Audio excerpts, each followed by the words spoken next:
Fala pessoal, beleza? Gustavo na área, canal Buscando a Meta aí com um super convidado hoje. Hoje temos nosso amigo aqui que vai falar tudo pra gente sobre fundos imobiliários.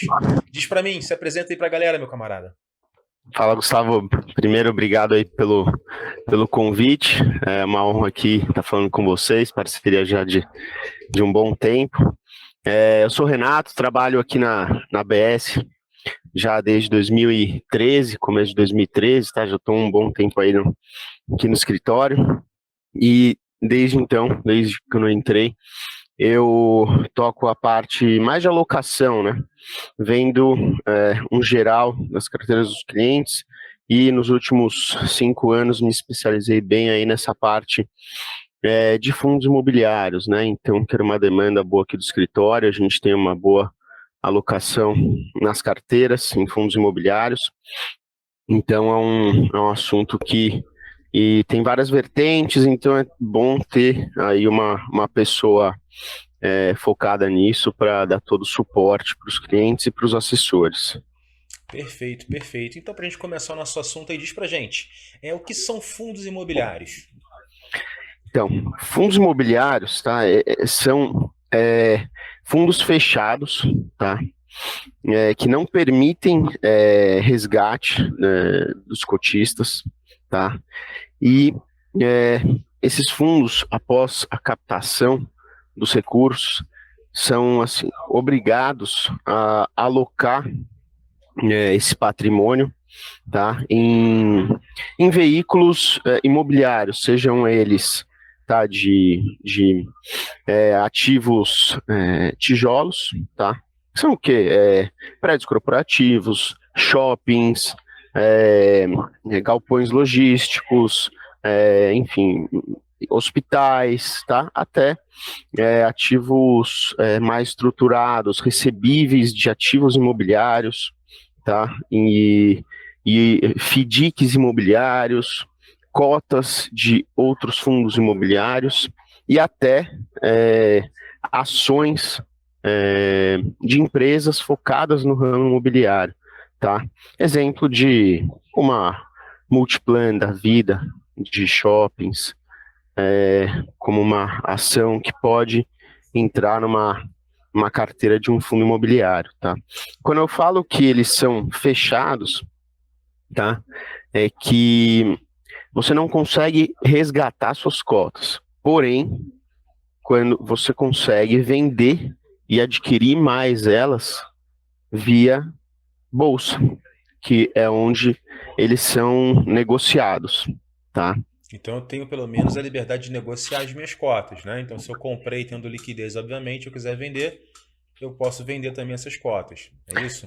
Exatamente. É lógico que vai variar assim, de acordo com a liquidez do fundo imobiliário, que é medida aí mais pelo patrimônio dele. Quanto maior o patrimônio de um fundo imobiliário, normalmente mais liquidez ele vai ter na bolsa e mais fácil vai ser você comprar ou vender o ativo, entendeu? Quando um fundo tem um patrimônio menor, bem menor, é um pouco a disparidade entre oferta e demanda é um pouco mais ampla. Perfeito, perfeito. Bom, então as formas tradicionais. Como a gente pode adquirir esses fundos? O que a gente tem aí de formas para adquirir isso? Tudo isso eu vou fazer diretamente pelo meu gráfico? Vou fazer isso pela mesa? Como é que eu faço para adquirir um fundo imobiliário? Legal. Boa pergunta, Saul. Essa pergunta já desencadeia outros assuntos aí também, mas a primeira forma, que é a mais usual, é comprar os fundos imobiliários via bolsa, via B3, tá? Hoje em dia tá sendo meio que criado um mercado mais voltado para balcão, tá? Mas isso é uma coisa mais nova, talvez um assunto mais para frente, tá? Porque são poucos fundos que estão aderindo a esse tipo, tá?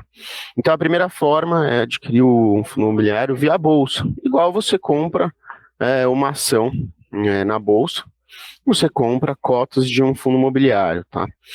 É, E a outra forma de se entrar em fundos imobiliários são via ofertas primárias, tá? E uma subscrição em uma oferta 400, tá? Vou explicar essa segunda parte que é um pouco mais complexa, tá?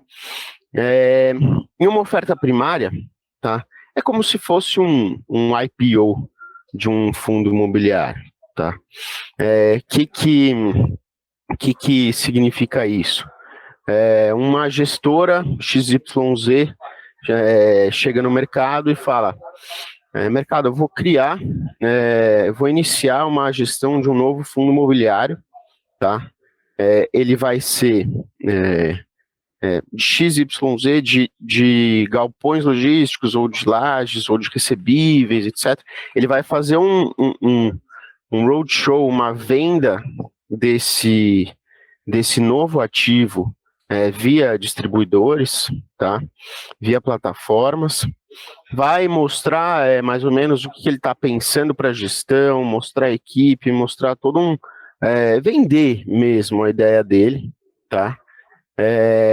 Vai mostrar mais ou menos o que ele já tem de pipeline para alocação, etc. Vai mostrar mais ou menos um estudo de viabilidade, tá? Do que esse fundo imobiliário está projetando, tá? Em termos de yield, de resultados, yield é os juros, né, que ele vai pagar anualmente, tá? Via distribuições mensais, tá?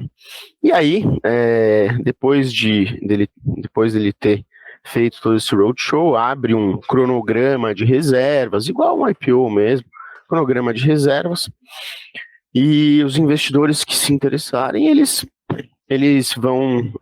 fazem a reserva desse fundo imobiliário, igual um IPO mesmo, e aí existe uma data de liquidação, onde quem reservou, pegando a oferta, entra no fundo imobiliário, tá? E aí ele recebe um recibo de subscrição, tá? Um recibo de oferta do ativo, e depois de aprovação da B3 e um início de alocação nos ativos, existe aí a integralização desse fundo imobiliário novo na bolsa. E aí que ele passa a ser negociado na bolsa. E aí quem entrou no fundo imobiliário pode negociar ele, vender, comprar mais, ou a ideia é sempre ir para longo prazo, tá? Mas aí depende, enfim, da cabeça de cada investidor também, tá? E aí após essa oferta primária, um fundo imobiliário que já existe, tá? Que já é negociado, vamos supor, um fundo de R$1 bilhão que já é negociado, ele está totalmente alocado, só que ele vê novas oportunidades no mercado de compra de novos ativos, tá? Então ele vai fazer o quê? Ele quer comprar os ativos, é uma oportunidade boa, ele já tem um pipeline de ativos novos para colocar nesse fundo já negociado. Ele avisa o mercado que ele vai fazer uma subscrição, que é uma oferta subsequente, tá? É um aumento de capital do fundo imobiliário para ele poder comprar esses ativos que ele está vendo de oportunidade.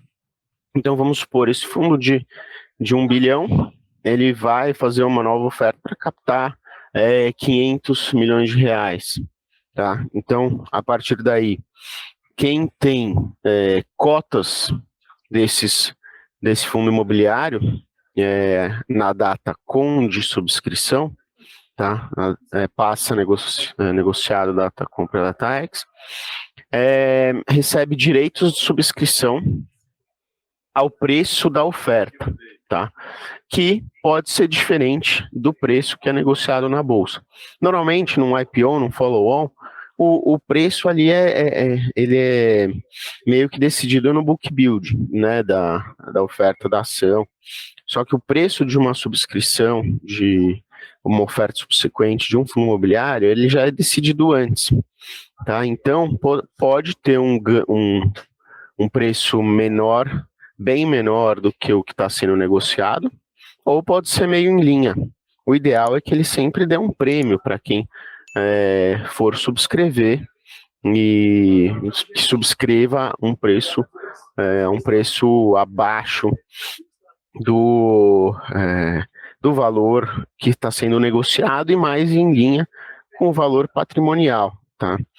E aí, essa pessoa pode subscrever as suas cotas que tem direito, não sendo diluído em relação ao aumento de capital do fundo imobiliário, e se tratando de uma oferta subsequente 400, que é o regulamento para ofertas que não são restritas, novos cotistas que não têm cotas do fundo podem reservar também, tá? E aí novos cotistas podem entrar em uma subscrição também, tá? E uma 476 é uma oferta, se for uma subscrição 476, é uma oferta restrita, na qual só podem subscrever os cotistas atuais, tá? Certo, certo. Então isso aí já vai até ajudar, né, na nossa tomada de decisão como escolher, propriamente dito, um fundo imobiliário. O que tu teria como raciocínio inicial assim na tua escolha, tomar de decisão? Vou escolher alguns fundos para montar uma carteira. Sim. A partir de quais princípios? Eu acho que o principal princípio, tá, que eu levo em consideração quando eu vou escolher um fundo imobiliário é o viés qualitativo, tá, Gustavo? Acho que é você saber quem que está fazendo a gestão desse fundo imobiliário, tá? Porque muita gente olha somente o yield, o rendimento, e muitas vezes um rendimento alto, um pagamento, um yield de 15%, 20% no ano, se traduz em mais risco, e às vezes também não se traduz em uma qualidade, um viés qualitativo de gestão. Então, o que eu olho é quem é a gestora, quem são as pessoas,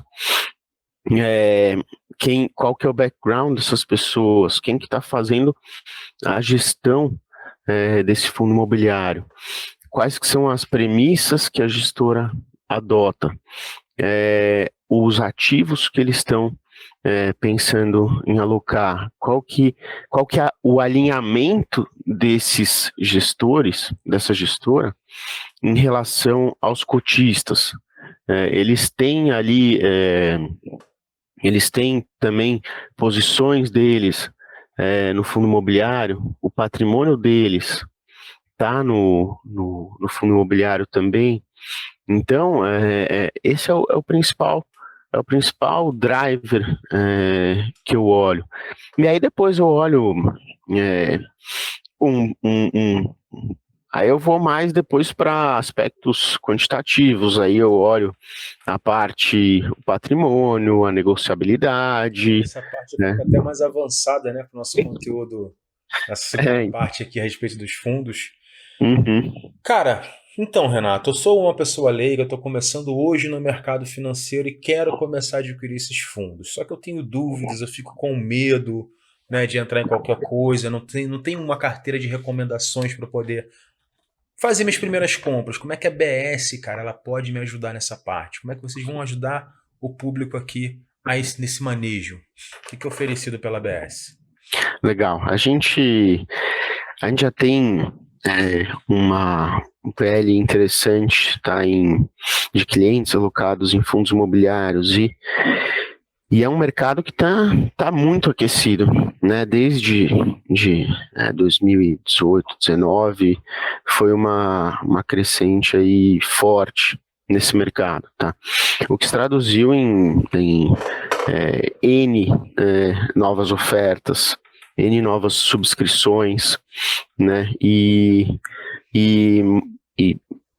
na nossa carteira, tem os mais variados fundos imobiliários. Eu acho que se pegar todo o PL que a gente tem, a gente vai encontrar aí em posições de clientes mais de 500 fundos imobiliários. Então, a gente tem que ter uma organização para poder dar feedbacks para todos os clientes em relação a todos os ativos da carteira.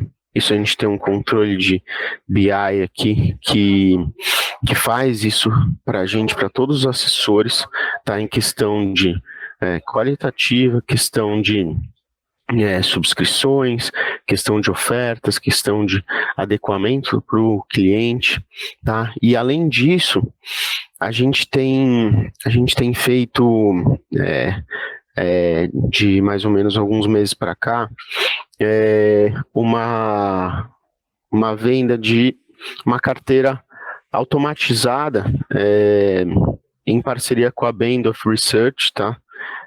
De fundos imobiliários, que é uma carteira com um excelente viés qualitativo e com um bom yield anualizado e com uma boa qualidade de gestão de cada um dos ativos, tá?